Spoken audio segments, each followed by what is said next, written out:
States joined the United Nations. The United Nations cannot commit us to war, as was alleged during the Libya attack, and it cannot impinge upon our sovereignty, and it certainly cannot, even with Senate ratification, cannot trump any provision of our American Constitution. Now,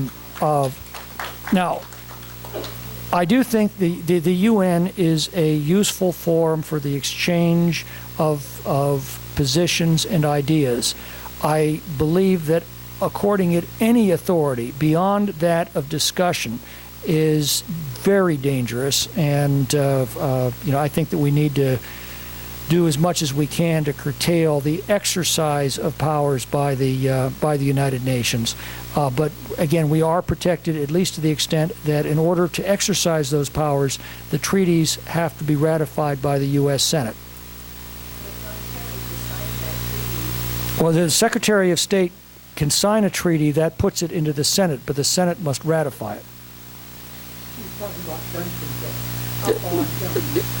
Gun control or anything else. Until it is ratified by the U.S. Senate, it has no effect on American citizens. Well, with this Senate, who knows?